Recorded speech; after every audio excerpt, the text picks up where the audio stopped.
One of the things I've been doing somewhat recently is going through games that are considered to be the classics of video games. Seeing how a series evolves over time by seeing what's kept and tossed aside in later iterations.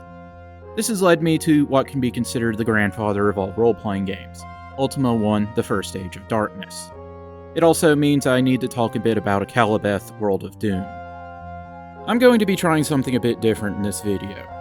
This is going to be just me talking about my experience going through a playthrough of Akalabeth and a full playthrough of Ultima 1. There are two reasons for the shake-up. First is that, as far as gameplay goes, both games felt more bare-bones than the Skeletons here. This is because the Ultima series, along with the Wizardry series, are what popularized role-playing video games. The second reason is that after my time spent with Akalabeth in Ultima 1, I just ended up viewing them more as museum pieces than as entertainment. As for my reasoning for why I think that Ultima 1 and Akalabeth are museum pieces, is that I see them as being in the same boat as Super Mario Kart.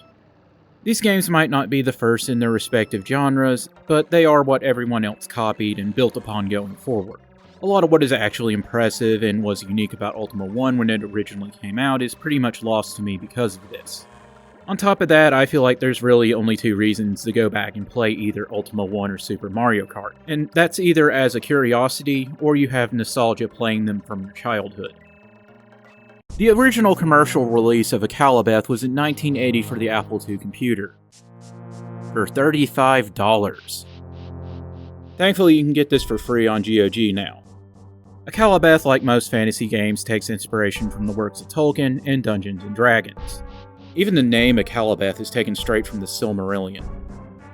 The plot of Akalabeth is fairly straightforward. In an attempt to take the throne from his brother, the wizard Mondain has spent years traveling the land creating dungeons filled with evil monsters. Mondain was then defeated by Lord British, but the dungeons filled with monsters still remained, and your job is to clear them out. Starting a game of Akalabeth, you are asked for your favorite number, which is used as the seed for the procedurally generated map and dungeons. Then you need to pick a difficulty level and roll your character's stats and starting gold. You get the choice of two classes, fighter or mage. Fighters get a larger selection of weapons to use, and mages get to pick the spell cast from the four choices the magic amulet gives. Once you're done making a character, you're then dropped into a shop to prepare for your adventure. Make sure to stock up on plenty of food, because if you run out or lose all your health, you're starting all over. Once you're done shopping, you are then led out into the void that is the overworld. The cross in the center of the screen is your character. The 5 squares are the towns where you can buy more goods. The single small squares are trees. The lines are mountains. The X's are dungeons. And the double box is the castle of Lord British.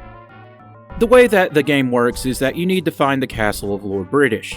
Once you arrive, you can name your character and then receive a quest to kill an enemy. I was told to kill something. So off I went to a dungeon where I eventually met my end and was thrown back to the start screen. Moving on to Ultima 1: The First Age of Darkness. Originally released in 1981 on the Apple II computer. The version I'm playing is the 1986 IBM PC re-release. The major differences between this version and the original is the sprites for the overworld have been updated, there are some extra town layouts, and a second layout for castles. Ultima 1 is a sort of remake of Akalabeth. They have the same big bad, the enemies are the same, and for the most part the dungeon crawling is the same. The biggest differences are in the plot, character creation, and the overworld. The change to the plot is that the wizard Mondain has unleashed evil, plagues, and vile creatures that have ravaged the land of Caesarea. This has worked so well that all the lords of the land have retreated into their keeps and wait for the other lords to perish. In order to reach Mondain and defeat the evil wizard, you, the most noble of champions, must brave the underground labyrinths and travel to the heavens and defeat the Starwalkers that reside there. Character creation has changed a bit. You get 30 points to put into 6 different stats, with 25 being the maximum you can put into a given stat. Overall, the stats in Ultima 1 don't matter much, but it is a good idea to get a good amount in strength, agility, and intelligence. Strength makes you hit harder, agility makes you hit more often, and intelligence lowers shop prices, which really helps out in the early game. There are now 4 different classes and races to pick from. The main difference in the selection of both class and race is what stats they offer. Humans give intelligence, elves give agility, dwarves give strength, and the wee bobbits lose strength and give wisdom. As for the choice in class, they give the stat bonus you would expect. Fighters get strength, clerics get wisdom, wizards get intelligence, and thieves get agility. Wizards also get 4 additional spells to cast, but there's only 2 spells in the game that are worth casting, and everyone has access to them. Once you're done creating your character, you are then taken back to the main menu. The graphics for the game are basic, but they get the job done. The biggest problem I have with them is how obvious the tiling is on the overworld. What you see in dungeons is mostly the same as Akalabeth, including the monster designs. There's no music at all, but there are a few sound effects in the game which can be toggled on and off by pressing the N key. The sound effects can be annoying at times, but I found that they were the only easy way to tell you're being attacked in the dungeons. The Geezer interface is very straightforward. The most complicated part is the stats and inventory screen, which just lists out everything you have on you.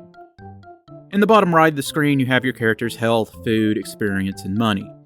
If you run out of either health or food, then it's game over. Instead of making a new character, you're just dumped outside Lord British's castle. You lose all of your inventory, which means basically needing to start all over again, or to quit out and reload a save. Gaining experience doesn't really do anything for your character as far as I can tell. Your character gains a level every 1,000 experience points, and all leveling up seems to do is spawn in more enemies on the overworld. All of the actions in the game are done via the keyboard. The manual that comes with the game doesn't show what the controls are, and I had to go looking for them. I found the controls for Ultima 3 before I did Ultima 1, and I think 3 uses every letter on the keyboard. Not looking forward to that. Each action is usually tied to the key that is the first letter of the action you wish to perform. For example, pressing E to enter a location on the overworld, or pressing T to talk to shopkeepers. There are a few exceptions to this. Pressing Z will bring up the stats menu, or pressing K to climb a ladder. Movement is done by pressing the arrow keys. On the overworld and in towns, you would move as you would expect. While in dungeons, pressing up moves you forward.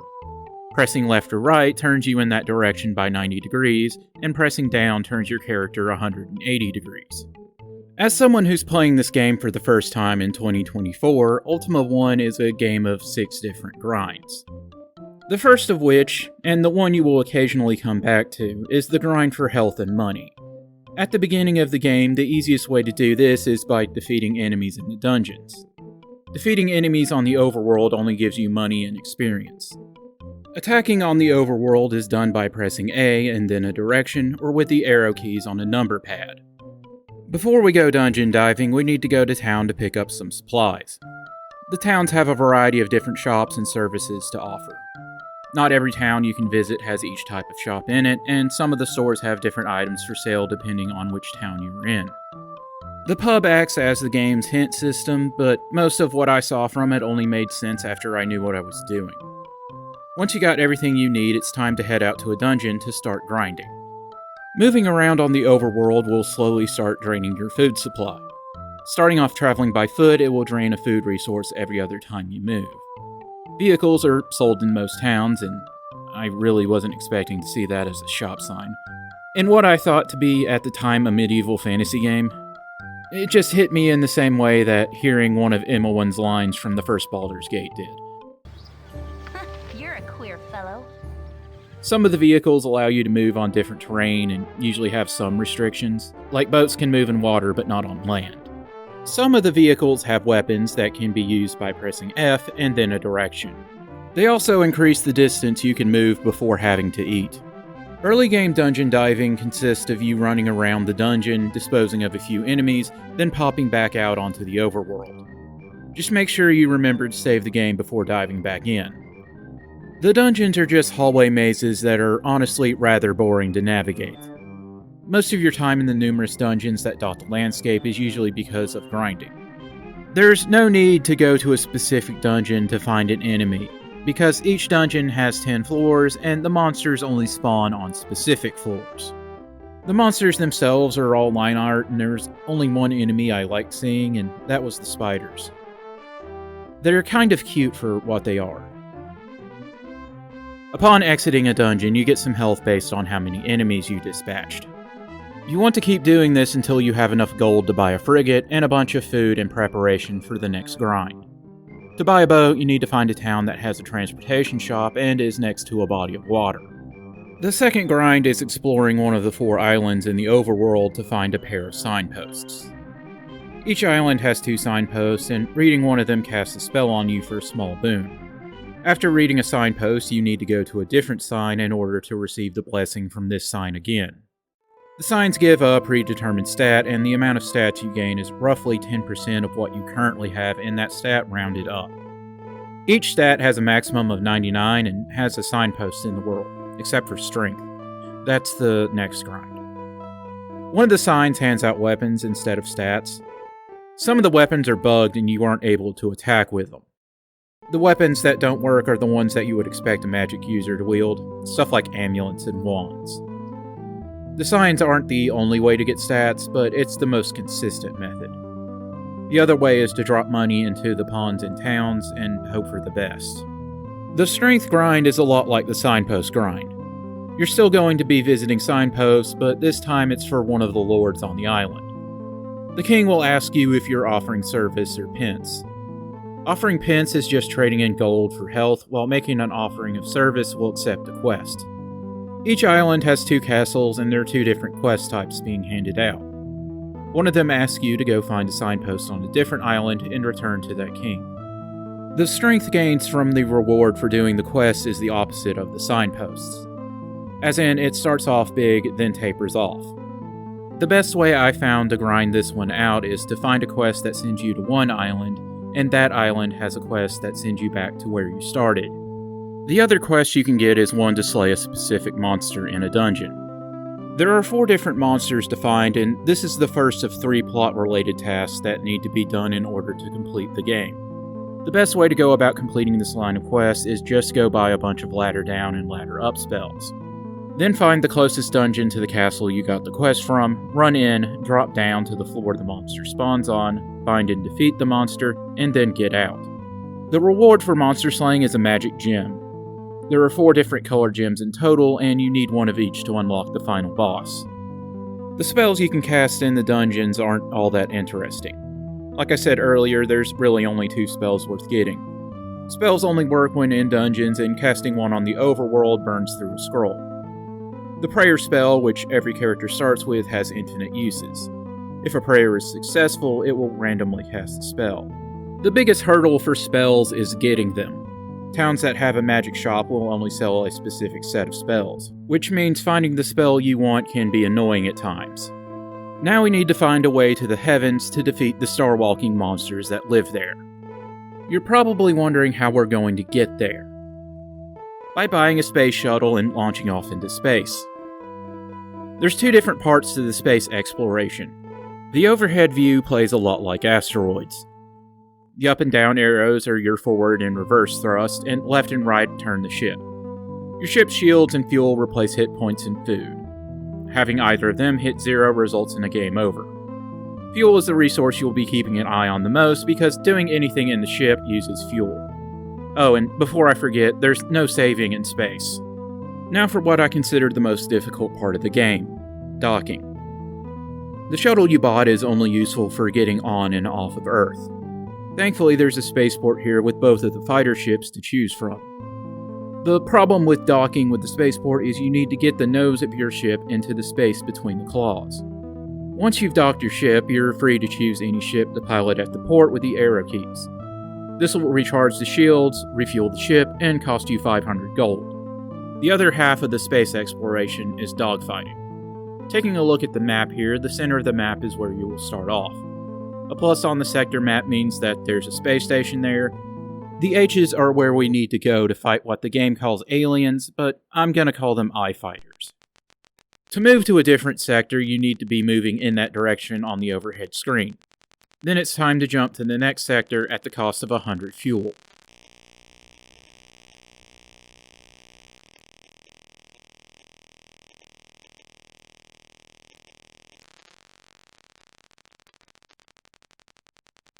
Once you arrive at a sector with the hostile eye fighters, you're locked into combat until all of them are defeated. You move the target reticle by using the arrow keys. Each press uses fuel, and holding down the arrow keys is a good way to run out of fuel real fast. I found that the best time to shoot down an eye fighter is when you can see the enemy cockpit and the reticle is just above it. After finding and shooting down 20 eye fighters, the game congratulates you on becoming a space ace. And now it's time to head back to Earth.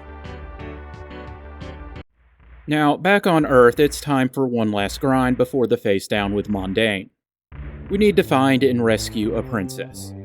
Rescuing a princess is fairly straightforward. The jesters in the castles have a key on them for the dungeon cells. Disposing of a jester will anger the guards, so they will be an obstacle on the way out. The guards seem to be the only thing in the game that gets 2 attacks per round, and they're rather beefy. So why do I refer to this as a grind? Well, the key dropped by the jester is random for which cell it unlocks, and it took me 5 or 6 tries to get the key for the cell the princess is in. Once you manage to get the princess out of the castle, you get a nice little reward for your trouble.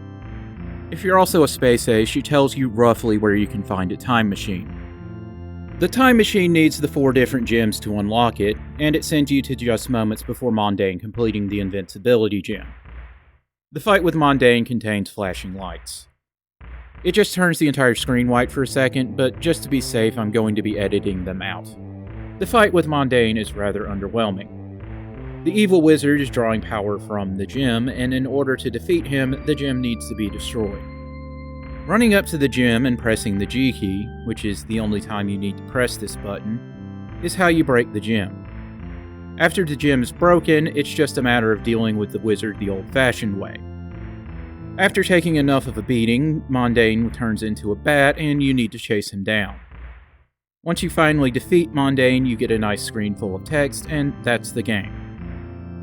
So that was Ultima 1. It's a fairly straightforward game once you figure out what you need to do. I think a playthrough took me about 3 or 4 hours, which isn't too bad if you have a podcast or something else to go along with it.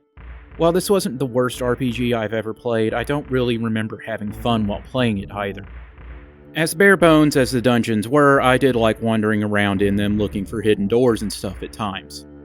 The only time I found combat to be fun was when I got a ranged weapon and had a conga line of enemies to go through. The space part, while completely unexpected to me the first time I played this, is probably the worst part of the game. I was always more worried about running out of fuel than having my ship blown up. The amount of freedom you're given is also unexpected. You can attack pretty much every NPC in a town or castle for no reason. Which ends up being funny to me because of the moral panic that happens in the 90s. And from what I've read about how different Ultima 4 is to the first 3 games. You can get Akalabeth for free on GOG, and Ultima 1 is bundled together with the second and third game in the series for $6.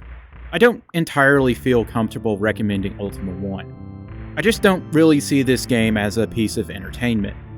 This was way more interesting to me as a marker for where things started in video games. If you are curious enough about the game and want to play it for yourself, then pick it up on sale. Thanks for watching, and I'll see you next video.